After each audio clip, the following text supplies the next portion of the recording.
All right, I guess the video wanted to have me actually recording. Apparently, WeVideo did not like me flipping tabs and going to multiple tabs on that last video. So I'm going to quick do this, and I should set my timer so then that way I don't make it as long. So wanted to talk about text complexity. I wanted to talk about text complexity because I had seen in my Lit Coach survey people saying, hey, I'm worried about us summarizing and inferring, and I want to make sure we're still working with complex text.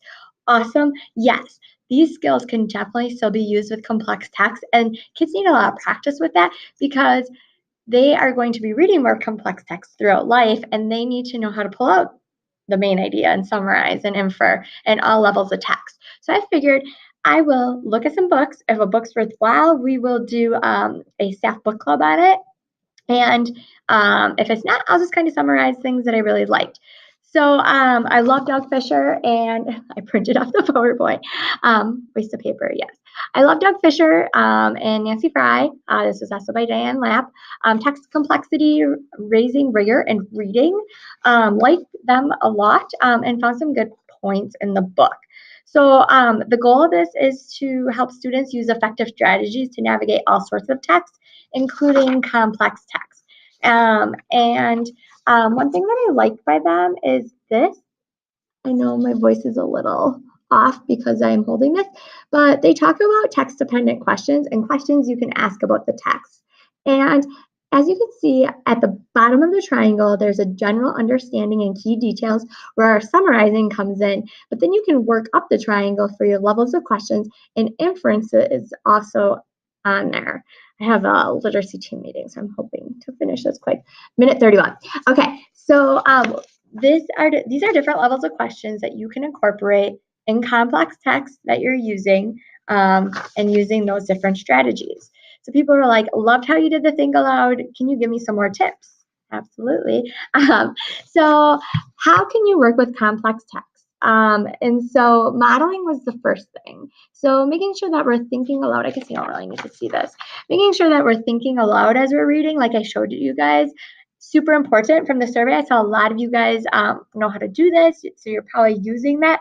But making sure you're reading the text, thinking, where are my kids going to get stuck, and pausing and pretending you're stuck. If you are like, I'm not sure where they'll get stuck, ask me, because I'm not a pro at your subject, so I'm sure I will be stuck. And then you can be like, oh, okay, so that's where I should pause. And showing them, I reread as a reader, I annotate and I underline. And making sure that before you build up to these really complex texts that you feel like your kids are being stuck on, maybe starting with some texts that are at their level, building up background knowledge. Maybe it's not even just maybe before you're giving them like a really complex article, maybe you're showing them a video, maybe you're showing them artwork, data, whatever that is to build up that background knowledge, because it's going to be tricky for them. And so the more exposure they have beforehand to have built up some information, the better. People were like, well, our kids really struggle with complex text on a cold read. And you could definitely give them time to do a cold read every once in a while. I just wouldn't put it in the grade book, but that's definitely also something that you can do just to practice that. But the more practice they have with you, then the better they'll be off on their own. And then that point I had on here was gradually release them. So they're going to need time with you modeling, probably more than once, doing it together, them practicing, them talking about it. I read in this book, 3 minutes, that I was just looking at for some ideas for another teacher, that we remember 70% of what we talk about with others, just 10% of what we read on our own. So talk is key. I love when I go in your classrooms, you guys have anchor charts up everywhere and you're referencing them. They're not just like a poster on the wall that you never reference.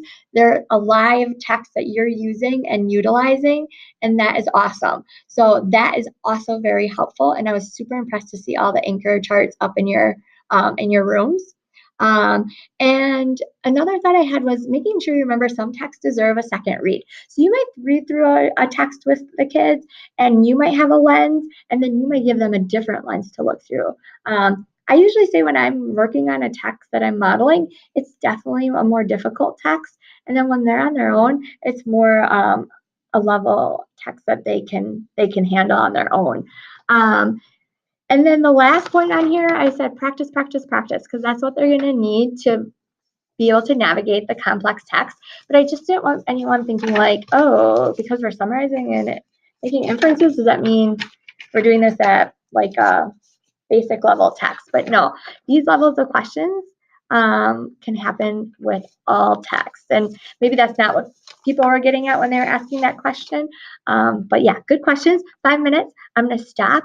If you watched this all the way through, email me. I'll put a treat in your mailbox and tell me the keyword is San Francisco. It's my favorite place to travel. So if you watched it all the way through, send me an email. But otherwise, I hope you guys have a good day. If you want ideas, let me know because I'd be more than happy to collaborate with you guys. Bye.